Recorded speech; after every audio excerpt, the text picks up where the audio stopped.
What's up, everybody? Welcome back to the Arabia Steamboat Museum's YouTube page. My name is Matt Hawley. Today's video, I think, is going to be pretty good. This time of year, I don't know if you all know this, but it's cold outside, all right? At least here in Kansas City. I mean, today, not bad. It's like 50 degrees. And yesterday, it was like 4 degrees. And that's just kind of how we roll this part of the country. I have no idea what tomorrow's going to bring. Probably cold, maybe hot. I honestly don't know. What I do know is this time of year, it's really hard to go outside and film, shoot photos of anything. There's not a lot of green, everything looks kind of dead. And so it's a good time of year to just edit, which is what I've been doing the last couple of weeks. But the last few days, I've kind of had the itch to just film something and take photos. But before we get into that, I honestly just wanted to take a minute to go through and read some of the comments that folks have left on our YouTube channel. And I promise I am going to do better at, responding to you guys. We have not been great at that so far, but moving forward, I promise you, more back and forth, a little more you and me time, all right? Yeah, okay. I've been wondering about the Malta dig since I first heard about it 2 or 3 years ago. I'm absolutely stoked that you're going to start digging it this year. Yes, we are also very stoked about the idea of digging up the Malta, live streaming it, sharing that entire adventure with you. Stay tuned, good things coming. A National Steamboat Museum sounds like a bleeping awesome idea. Yeah, we agree with that. Loved reading about the Arabia and touring your museum. Wish I could have been there for the discovery. A lot of people have said the same thing. That's why we're going to try and live stream the next one for you. So come along. It's going to be a muddy adventure. It's going to be fun. Dude sounds and looks like a youth pastor. What does that mean? Dude sounds and looks like a youth pastor. I'm trying to figure out, is this a compliment or is this insulting?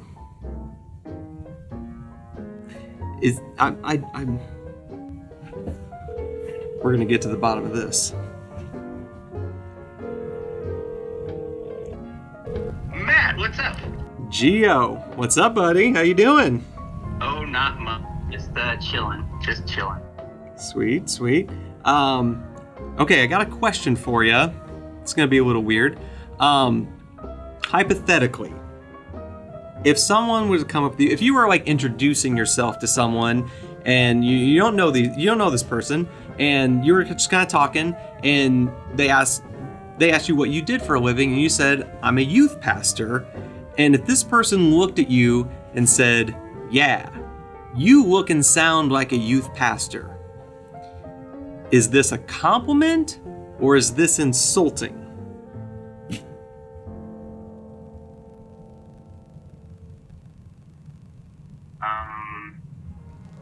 Wow.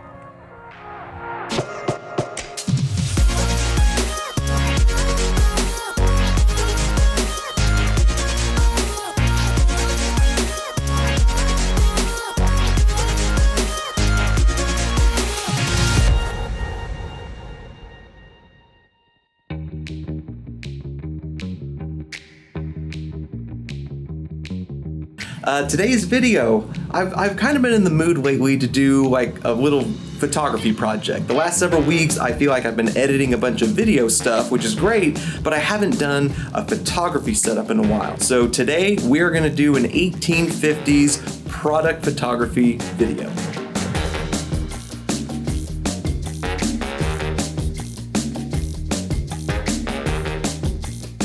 When setting up for one of these photo shoots, you gotta think about what's the theme, what's the story you're wanting to tell. And for me, I'm trying to think, what would, a guy who's packing up to start traveling on a steamboat, what is it that he's packing? What does that scene look like? Because when people come to the museum, they look at the things all on these displays and it looks like a store, because that's the point, because all these things were going up to be put in a store. But for that guy, the folks who are traveling up on the frontier, what did it look like for them? And that's what we're trying to recreate today. And so I'm looking around right now at all the things we have, trying to think, what would it look like from this guy's perspective?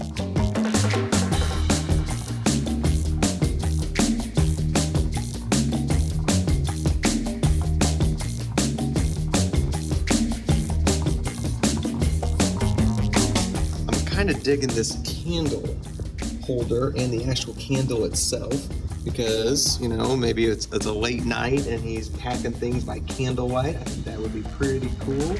Let's see what else we can find.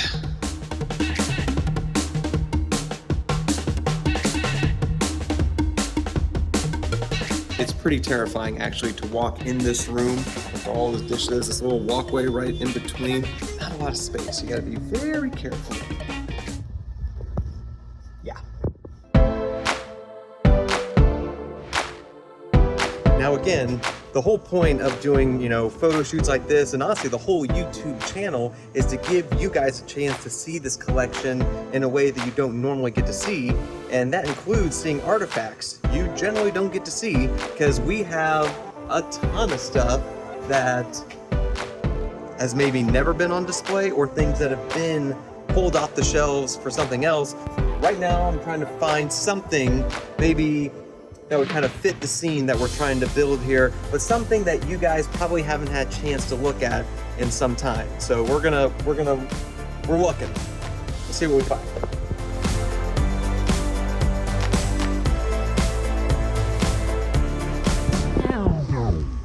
Ooh.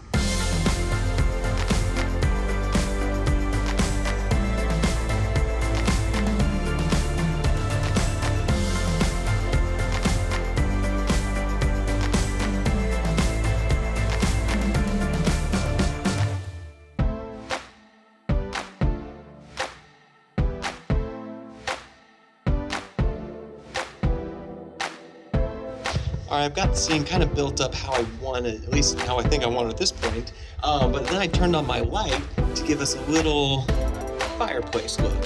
So as we see, it looks like the scene's being lit in the fireplace just off to the side.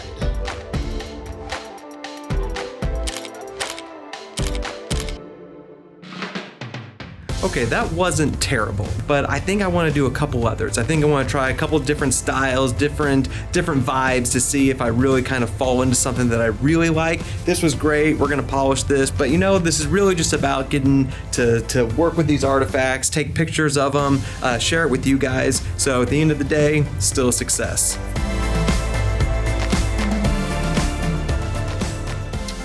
Okay, so I came across this pretty cool looking knife. Let's see if y'all can see this a little bit clearer. For whatever reason, this pocket knife that we were using, when I walked by and I saw it, I just kind of looked at it for a minute and I thought, it's such a normal thing. It wasn't anything special in the 1850s. A pocket knife isn't anything special today. So I love the idea about this pocket knife somehow like bridging the gap of time.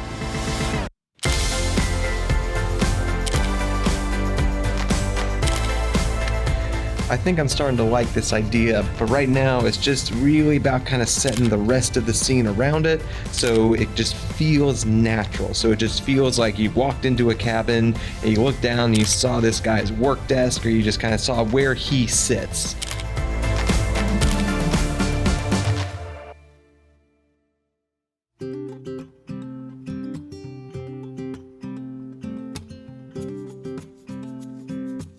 For me, part of what's fun about this is just the idea of, you know, what could have happened. You know, all this stuff was going up to stock up people on the frontier, so, you know, who didn't, you know, get to purchase this knife or these tools and, you know, use them on, you know, to build the homes. You know, there's just so many things here, little things that you just don't think about people having back then. It's just pretty fun to take a look at all these things and to bring them together and just to think, what if?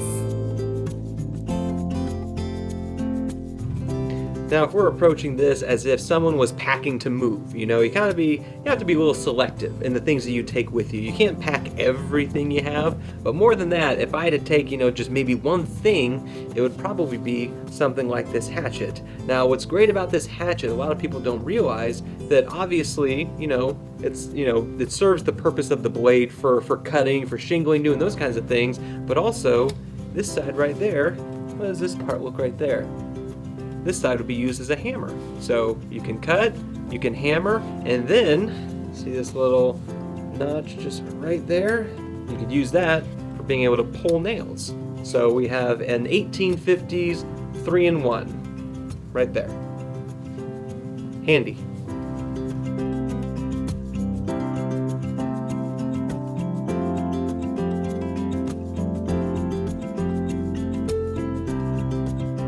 Now, having worked with a few of these images on the computer, you know, this is something you practice. This isn't something you just put down and stop doing for months at a time, and then you just pick up the camera and just bam, you got it again. I think it takes a little bit of time to work back into it.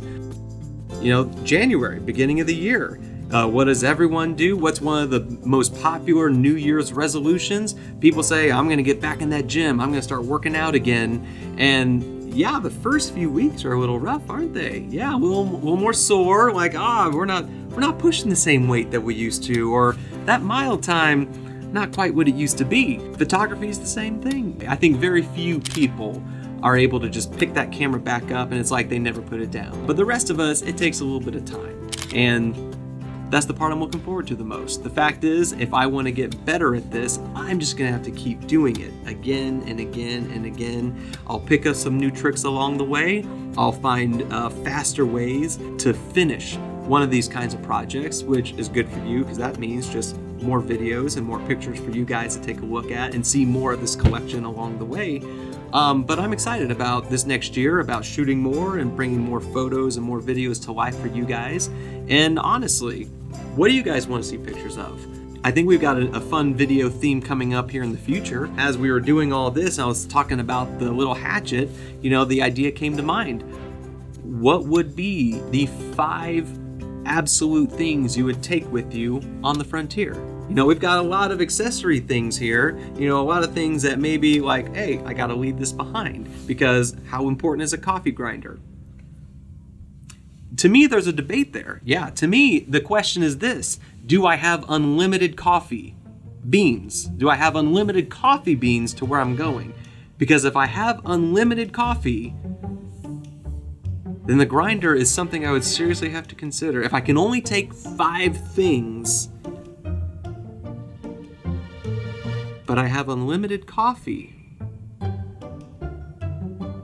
I'd have to think about that. The hatchet, I could, you know, protect myself, I could build a home, I could do a lot of different things with that. I don't think it would grind coffee beans very well. That's a tough one. We'll leave that for another day, but that's the idea. Top 5 things that you would need on the frontier. I think that's the next video. I think that'd be fun. Do you guys have any ideas? Have you been to the museum? Have you seen some of the artifacts? That's where we're narrowing the scope. It has to be something that we have here in the museum's collection. So if you have some ideas, jot them down in the comments below. Hit the subscribe button. That way you'll be notified the next video that gets uploaded. Top 5 things. But for now, thank you all for coming in. Thank you for watching, and we'll see you all in the next one.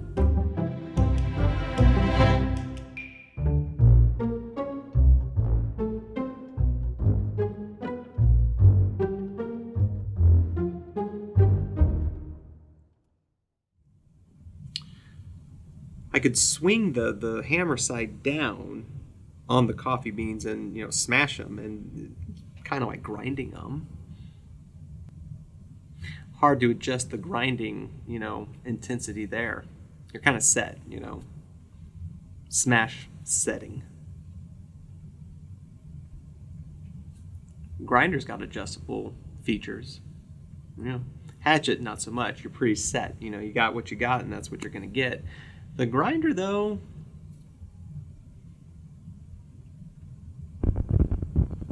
it's not exactly Sophie's choice. I'm not going that far. I'm just saying, if you like adjustable features, you lean towards the grinder. Hatchet might keep you alive. I don't know. These are the things to consider.